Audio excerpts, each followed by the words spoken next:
امام مہدی کے ظہور کی علامات میں سے ایک علامت یہ بھی ہے کہ اس سال زلزلے بہت آئیں گے اور اکثر مسلم ممالک پر یہود و نصارہ قابض ہو چکے ہوں گے۔ اب ان کا قبضہ اس وقت بھی مسلم ممالک پر آلموسٹ انہی کی حکومت ہے یا ان کے کٹ پتلی ہیں، تو حکومتیں تو ان کی ہیں۔ اب ان کے پاس تو اتنے لوگ نہیں ہوں گے کہ وہ ہر ملک کے اوپر اپنا وہیں سے کوئی حکمران بٹھائے۔ ان کا طریقہ واردات یہی ہے کہ ملک پر قبضہ کرنے کے طریقے بدل چکے ہیں۔ اب پہلے تو بادشاہ حملہ کیا کرتا تھا اور وہاں کے لوگوں کو تہ و تیغ کر دیتا تھا اور وہاں پہ قبضہ کر لیتا تھا۔ اب ملکوں پہ قبضہ کرنے کے طریقے بدل گئے ہیں۔ ابھی آپ دیکھیں کہ لیبیا پر حکومت قبضہ کیسے کیا، عراق پر قبضہ کیسے کیا، اور اسی طرح اور ممالک کے اوپر قبضے کیسے کیے۔ وہیں کے لوگوں کو جو ان کے فیور والے لوگ تھے ان کو بٹھایا گیا۔ تو اکثر مسلم ممالک پر یہود و نصارہ قابض ہو جائیں گے، تو اس وقت حضرت امام مہدی کا ظہور ہوگا۔ اور بڑی نشانیوں میں سے وہ میں نے عرض کیا تھا کہ جس حج کے موقع پہ یہ خون ریزی ہوگی اور حج بغیر امیر کے ہوگا، بادشاہ جو ہے وہ مر چکا ہوگا، تو اور بادشاہ کے لیے یا خلیفہ کے لیے اختلاف ہوگا، تو اس اختلاف پر آپس میں لڑائی ہوگی۔ تو اس سے جو پہلے رمضان المبارک ہوگا اس میں پہلی کو چاند گرہن ہوگا اور 15 تاریخ کو سورج گرہن ہوگا، اور ایک دمدار ستارہ بھی ظاہر ہوگا۔ ایک ستارہ جو ہے وہ ظاہر ہوگا مشرق کی طرف سے طلوع کرے گا، جس کے 2 سینگ ہوں گے، ایسے انداز سے وہ، اور ایک دمدار ستارہ اور یہ 2 سینگوں والا ستارہ یہ نمودار ہوں گے۔ یہ بھی حضرت امام مہدی کے ظہور کی علامات میں سے ہے۔ تو اور سب سے بڑی علامت میں نے پہلے بھی عرض کیا تھا کہ سفیانی کا خروج ہے۔ سفیانی کا خروج یہ شام اور عراق میں ہوگا، اور یہ حضرت امام مہدی کو گرفتار کرنے کے لیے ایک لشکر روانہ کرے گا۔ یہ لشکر حضرت مدینہ منورہ سے جب مکہ مکرمہ کی طرف روانہ ہوگا تو مقام بیدا پر زمین میں دھنسا دیا جائے گا۔ یہ دھنسنے والا جو لشکر ہے یہ بہت بڑی علامت ہے حضرت امام مہدی کے ظہور کی۔ بہت پوری دنیا کے اندر یہ خبر پھیل جائے گی۔ بات میرا خیال ہے یہاں پہ ختم ہوئی تھی کہ حضرت امام مہدی کو جو پہچاننے والا معاملہ ہوگا نا، وہ علامات کیا ہوں گی کہ اس وقت حضرت امام مہدی کو کیسے پہچانا جائے گا۔ اب جیسے چند علامات ہیں کہ ان کی ناک جو ہے وہ اونچی ناک ہوگی، ستواں ناک ہوگی۔ ستواں ناک کا مطلب ہے کہ درمیان سے تھوڑی ذرا سی ہلکی سی اٹھی ہوئی ناک ہوگی، اور ان کی زبان میں لکنت ہوگی۔ وہ بات کرتے ہوئے اپنا دایاں ہاتھ جو ہے، جب زبان اڑے گی ان کی بات کرتے کرتے، تو اپنا دایاں ہاتھ بائیں ران پہ ایسے ماریں گے، یہ علامت ہوگی۔ تو اب یہ جو علامت ایسی علامت ہے کہ اب کیسے پتہ چلے گا؟ اب ستواں ناک تو اور بھی بہت سے لوگوں کا ہو سکتا ہے، اور نام محمد بن عبداللہ ہوگا، تو محمد بن عبداللہ تو اور بھی بہت ساروں کا نام ہو سکتا ہے۔ تو یہ جو بات فرمائی کہ بادشاہ وقت کا انتقال ہو جائے گا اور ایک شخص میری اولاد میں سے جس کا نام میرے نام پر ہوگا اور اس کے باپ کا نام میرے باپ کے نام پر ہوگا، یعنی محمد بن عبداللہ اس کا نام ہوگا، اور حضرت حسن رضی اللہ تعالیٰ عنہ کی اولاد میں سے ہوں گے، تو وہ شخص اس خیال سے کہ کہیں مجھے امیر نہ بنا دیں، خلیفہ نہ بنا دیں، مدینہ منورہ سے مکہ مکرمہ چلا جائے گا۔ یہ جو بات ہے نا، یہاں پہ سوال یہ پیدا ہوتا ہے کہ دیکھیں نا، مجھے خیال کیوں نہیں آئے گا، آپ کو کیوں نہیں خیال آئے گا، اور کس کو خیال کیوں نہیں آئے گا کہ کہیں مجھے نہ بنا دیں۔ معلوم ہوتا ہے کہ وہ ڈیزرو کرتے ہوں گے، کیونکہ اس حدیث کے اندر اشارہ ہے کہ وہ اس کا اہل ہوگا، یعنی وہ ڈیزرو کرتا ہوگا۔ تو ڈیزرو کون کرتا ہے؟ جس کا نمبر آ رہا ہو، یعنی مثلا مثال کے طور پہ خلیفہ کے بیٹے ہیں یا بادشاہ کے بیٹے ہیں، اب ان بیٹوں میں سے ان کا نمبر آ رہا ہوگا کہ جی بننا انہوں نے ہے، یہ جانشین بنیں گے، تو یہ اشارہ موجود ہے کہ لیکن وہ اس امارت سے ڈرتے ہوں گے اور وہ چاہتے ہوں گے کہ مجھے امیر نہ بنایا جائے، یہ اتنی بڑی ذمہ داری مجھ پر نہ ڈالی جائے، اسی لیے وہ چھپتے پھریں گے۔ ایک علامت یہ ہے کہ جس حدیث شریف میں ہے کہ وہ اس کے اہل ہوں گے، یہ جو لفظ بتا رہا ہے نا کہ اہل ہوں گے، یہ بتا رہا ہے یہ لفظ کہ وہ کوئی پرومیننٹ شخصیت ہوں گے۔ یہ الگ بات ہے کہ ان کو خود بھی یہ نہ پتہ ہو کہ میں ہی مستقبل میں امام مہدی بننے والا ہوں، کیونکہ حدیث شریف میں ہے کہ اللہ تعالیٰ اس شخص کو ایک رات میں صالح بنا دے گا۔ اب صالح بنا دے گا تو کیا مطلب ہے؟ یعنی پہلے اس کی زندگی تو اتنی زیادہ بزرگوں والی نہیں تھی، اتنا زیادہ وہ نیک نہیں تھا، لیکن اللہ تعالیٰ شانہ اس کو یہ ولایت والی جو نسبت ہے وہ ایک ہی رات میں اس کو عطا فرما کر ولایت کے اعلیٰ درجے پر پہنچا دے گا۔ ایک بات، اور یہ صوفیہ کے ہاں تو یہ بات بالکل اتنی گہری نہیں ہے کہ جو سمجھ میں نہ آئے کہ اللہ تعالیٰ شانہ، ایک تو کہ اللہ تعالیٰ شانہ کے اختیار میں ہے کہ ایک شخص کو ایک ہی رات کے اندر ولی کامل بنا دے۔ پہلے اس کے اعمال ایسے ہی تھے، لیکن ایک ہی رات میں اللہ نے توبہ کی توفیق بھی دے دی اور ولایت کے اعلیٰ مقام پہ پہنچا دیا۔ یہ تو بہت واقعات ہوئے ہیں۔ تو اللہ تعالیٰ شانہ اس کو ایک ہی رات میں صالح بنا دے گا، یعنی نسبت ایسی عطا فرما دے گا کہ ولایت کے وہ اعلیٰ مقام پر بھی پہنچ جائے گا اور اس کے اندر یہ خلافت والی اہلیت بھی آ جائے گی۔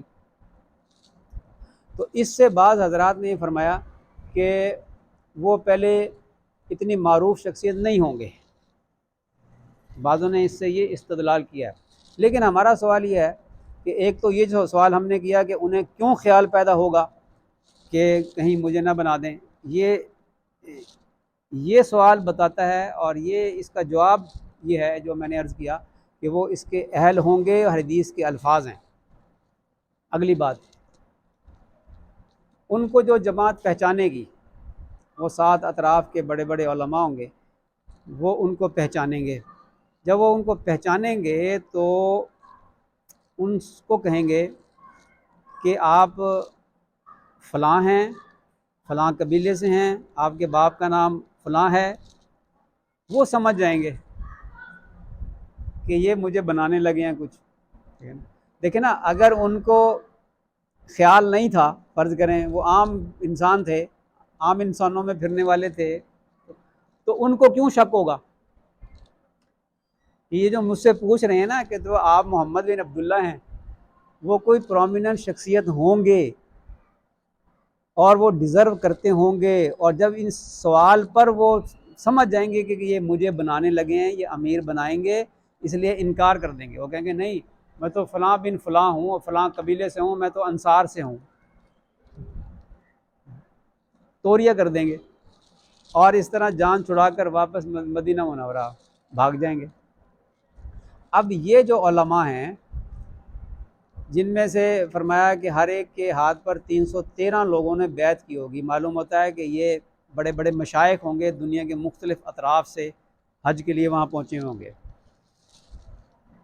یہ حضرات مکہ مکرمہ کے رہنے والوں سے اس کی تصدیق کریں گے، تو اہل مکہ ان کو بتائیں گے کہ یہ وہی شخص ہے جس کی تلاش میں آپ ہیں۔ اچھا جی، اگر وہ اتنے گمنام تھے تو اہل مکہ کو کیسے پتہ چل گیا کہ یہ وہی شخص ہیں؟ تو کیا انہوں نے پوچھا ہوگا؟ کیا انہوں نے یہ پوچھا ہوگا کہ جی کیا یہ محمد بن عبداللہ ہیں؟ لوگ کہیں گے محمد بن عبداللہ تو بہت ہیں۔ اچھا، آپ کون سے محمد بن عبداللہ سے پوچھتے ہیں؟ وہ کہیں گے جی وہ جن کی ناک جو ہے ایسے ستواں ہے، وہ کہیں گے پتہ نہیں کتنے سارے لوگوں کی ناک جو ہے اس طرح کی ہوتی ہے، ان کا کھلا ہوا چہرہ ہے۔ بھئی کھلا ہوا چہرہ تو یہاں عرب لوگوں میں بہت خوبصورت خوبصورت لوگ موجود ہیں، تو کیسے پتہ چلے گا؟ تو وہ علماء اہل مکہ سے کیا سوال کریں گے، کیسے پوچھیں گے، کیسے تصدیق کریں گے کہ کیا یہی وہ شخص ہے؟ یہاں پہ اشارہ ملتا ہے کہ وہ ایک پرومیننٹ شخصیت ہوں گے اور وہ خلافت کے اہل ہوں گے، خلیفہ یا بادشاہ کے بیٹوں میں سے ہوں گے، اور تبھی وہ بھاگتے پھریں گے کہ میں تو درویش آدمی ہوں، میں تو بادشاہت کے قائل لائق نہیں ہوں، وہ اس ذمہ داری سے بھاگتے ہوں گے۔ تو معلوم ہوا کہ اس میں اشارہ موجود ہے کہ اہل مکہ بھی ان کو اس حیثیت سے پہچانتے ہوں گے، امام مہدی کی حیثیت سے نہیں، وہ اس حیثیت سے کہ وہ بادشاہ کا بیٹا ہے یا خلیفہ کا بیٹا ہے، یا وہ ایسی شخصیت ہے کہ جس کو لوگ خلیفہ تسلیم کر لیں۔ ظاہر ہے کہ پھر وہ قبیلے کا نام لے کر اور ذرا بڑے بڑے لوگوں کا نام لے کر ان کی اولاد کے بارے میں وہ سوال کریں گے، تبھی اہل مکہ کہیں گے نا کہ ہاں جی یہ وہ ہے، فلاں ہے۔ حدیث شریف میں آتا ہے کہ اہل مکہ اس کی تصدیق کریں گے کہ ہاں یہ وہی شخص ہے جس کی تلاش میں آپ ہیں۔ اب وہ مدینہ منورہ جائیں گے، وہاں تلاش کریں گے، ان کو پتہ چلے گا کہ یہ یہاں بھی آ گئے ہیں، وہ وہاں سے پھر مکہ مکرمہ، اچھا وہ وہاں سے ڈھونڈتے ڈھونڈتے پھر ان کی تلاش میں مکہ مکرمہ، ان کو پتہ چلے گا یہ مکہ مکرمہ میں آ گئے ہیں، یہ پھر وہاں سے مدینہ منورہ۔ اب یہ چھپن چھپائی شروع ہوئی ہے۔ اس میں آتا ہے کہ 1 مہینہ ان کی تلاش میں لگ جائے گا۔ 10 محرم کو 10 ذی الحجہ کو یہ کام شروع ہوگا، اور 10 محرم کو ان کو یہ پھر پکڑ لیں گے مکہ مکرمہ میں، اور ان سے کہیں گے کہ آپ بیعت لیجئے، وہ پھر انکار کریں گے۔ تو پھر ان میں سے ایک کہے گا کہ آپ بیعت لیجئے ورنہ مسلمانوں کا خون آپ کی گردن پہ ہوگا، سفیانی نے لشکر بھیج دیا ہے اور وہ ہماری تلاش میں نکل چکا ہے، تو اگر مسلمانوں کا خون خرابہ ہوا تو وہ آپ کی گردن پہ ہوگا۔ ایک جگہ میں نے پڑھا ایک روایت میں کہ ان میں سے ایک یہ کہے گا کہ اگر آپ نے بیعت نہ لی تو ہم آپ کی گردن اڑا دیں گے۔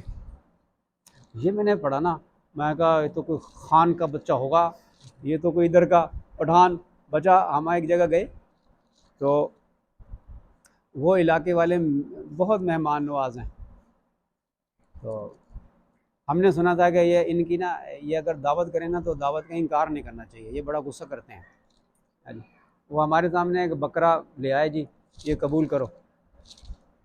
ہم نے تکلفاً کہا کہ خان صاحب آپ یہ کیوں کرتے ہیں آپ؟ وہ غصہ ہو گیا۔ ہم نے سنا ہوا تھا کہ یہ تو بندوق بھی پاس رکھتے ہیں، ہم نے قبول کرو ورنہ ہم گولی مارے گا۔ تو وہ ایسا ہی کوئی ہوگا، وہ کہے گا کہ امام صاحب آپ یا تو بیعت کرے گا تو کھوچا ورنہ ہم گولی مارے گا، ہے جی۔ تو اس پر جو ہے وہ حضرت امام مہدی بیعت کرنے کے لیے تیار ہوں گے، اور مقام ابراہیم اور حجر اسود کے درمیان اس وقت 313 لوگ حضرت امام مہدی کے ہاتھ پر بیعت کریں گے، اور اس وقت آسمان سے آواز آئے گی ھذا خلیفۃ اللہ المہدی استمعوا لہ واطیعوا، یہ اللہ کے خلیفہ مہدی ہیں، ان کی بات کو سنو اور اطاعت کرو۔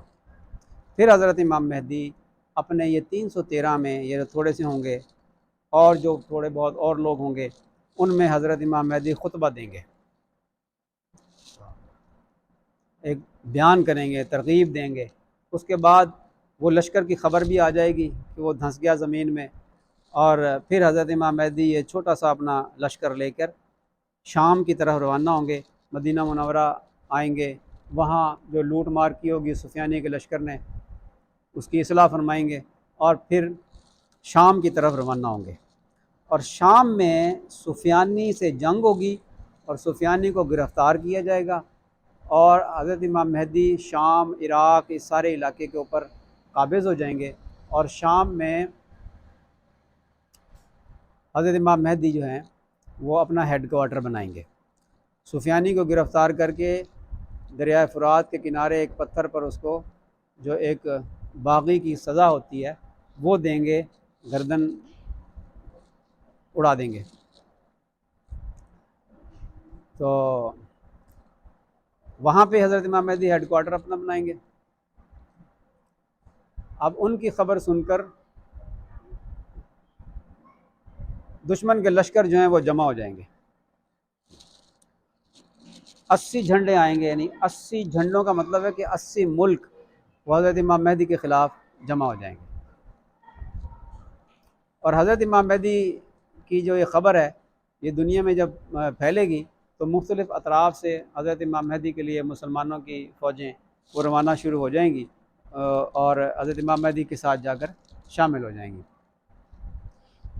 تو حضرت امام مہدی کا لشکر 12 سے 15 ہزار تک پہنچ جائے گا، اور شام میں ایک بہت بڑی جنگ ہوگی، اس کو حدیث شریف میں فرمایا ملحمۃ العظمیٰ، بہت بڑی جنگ، گوشت کی جنگ، اتنے لوگ اس میں ہلاک ہوں گے، اتنے لوگ دونوں طرف سے، مسلمانوں کا بھی 2/3 لشکر جو ہے وہ شہید ہو جائے گا، تھوڑے مسلمان رہ جائیں گے، 1/3 تو فرار ہو جائے گا دشمن کے ڈر سے، اللہ تعالیٰ ان کی توبہ کو قبول نہیں فرمائے گا، 1/3 شہید ہو جائے گا، اور 1/3 کو اللہ تعالیٰ فتح عطا فرمائیں گے۔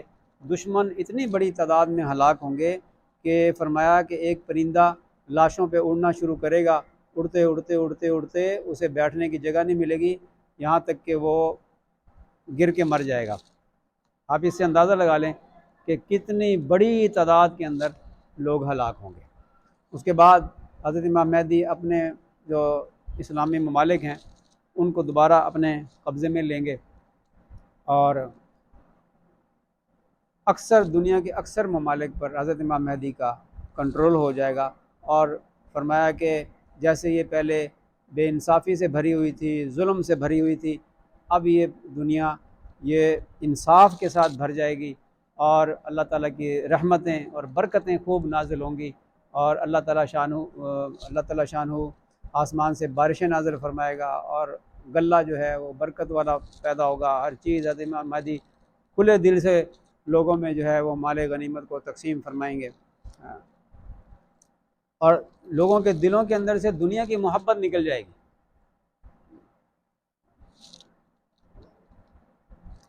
تو اس حال میں 7 سال گزر جائیں گے، 6ٹھے سال ترکی فتح ہوگا، استنبول فتح ہوگا۔ یہ بات تھوڑی حیرت میں ڈالتی ہے، مسلمان تو کہتے ہیں کہ ترکی تو مسلمانوں کے پاس ہے، تو اس کے فتح ہونے کا کیا مطلب ہے؟ یہ ایک بات کر کے نا اس گفتگو کا، آج کی گفتگو کو ختم کرتے ہیں۔ 6ٹھے سال استنبول فتح ہوگا، ترکی فتح ہوگا، اور وہ کیسے فتح ہوگا؟ احادیث کے اندر یہ آتا ہے کہ ایک لشکر جائے گا، بنو اسحاق پر مشتمل ایک لشکر جائے گا۔ یہ لشکر جب وہاں پہنچے گا تو تکبیر بلند کرے گا، اس سے اس کی ایک دیوار گر جائے گی، دوسری تکبیر بلند کریں گے تو دوسری دیوار گر جائے گی، اور یہ لشکر ترکی میں داخل ہو جائے گا، اور بغیر جنگ کے ترکی فتح ہو جائے گا۔ اب بغیر جنگ کے فتح ہونا آج کے دور میں تو بات سمجھ میں آتی ہے، اب یہ طالبان کیسے داخل ہوئے تھے کابل میں؟ کوئی جنگ نہیں کرنی پڑی، سرنڈر کر دیا نا، سب نے تسلیم کر لیا، تو ایسے ہی وہ بھی تسلیم کر لیں گے، لیکن 6 سال تک، 5-6 سال تک وہ حضرت امام مہدی کو تسلیم نہیں کریں گے۔ یہ سوال پیدا ہوتا ہے، 2 باتیں ہیں، ایک بات یہ ہے کہ یا تو یہ ترکی دوبارہ یہود و نصارہ کے قبضے میں چلے جائے گا اور پھر حضرت امام مہدی چھڑائیں گے، ایک دوسرا احتمال بھی ہے، دوسرا احتمال یہ ہے کہ ترکی کی جو حکومت ہوگی وہ حضرت امام مہدی کی خلافت کو تسلیم نہیں کریں گے۔ یہ ہماری رائے ہے، غلط بھی ہو سکتی ہے، کہ ترکی کی حکومت حضرت امام مہدی کی حکومت کو تسلیم نہیں کرے گی۔ کیوں نہیں تسلیم کرے گی؟ ترکی کے 100 سال پورے ہو گئے، وہ کہتے ہیں کہ حق تو ہمارا بنتا ہے، خلافت عثمانیہ قائم ہونی چاہیے، خلافت عثمانیہ قائم ہونی چاہیے، یہ خلیفہ کہاں سے آ گئے؟ امام مہدی۔ تو وہ اس میں دیر لگائیں گے، مذاکرات ہوتے رہیں گے، وہ مانیں گے نہیں، پھر مجبور ہو کر حضرت امام مہدی کو لشکر بھیجنا پڑے گا۔ جب لشکر جائے گا تو اس کے خوف سے وہ سرنڈر کر جائیں گے، اور وہاں کے جو مسلمان ہوں گے وہ حضرت امام مہدی کے ساتھ ہو جائیں گے اور حکومت بھی سرنڈر کر جائے گی۔ یہ دو احتمالات ہیں، ایک احتمال یہ ہے کہ یہود و نصارہ دوبارہ قابض ہو جائیں گے، وہ قبضہ چھڑائیں گے حضرت امام مہدی۔ نمبر دو، وہاں کی حکومت حضرت امام مہدی کو تسلیم نہیں کرے گی، مذاکرات کے باوجود جب تسلیم نہیں کرے گی تو لشکر بھیجیں گے، اس لشکر سے خوف زدہ ہو کر وہ سرنڈر کر جائیں گے اور ترکی فتح ہو جائے گا۔ اس کے اگلے سال دجال کا خروج ہوگا۔ اب دجال کا خروج کیسے ہوگا یہ ہم پھر اب انشاءاللہ اگلی نشست میں اس کو ہم بیان کریں گے۔ آخر الدعوانا الحمدللہ۔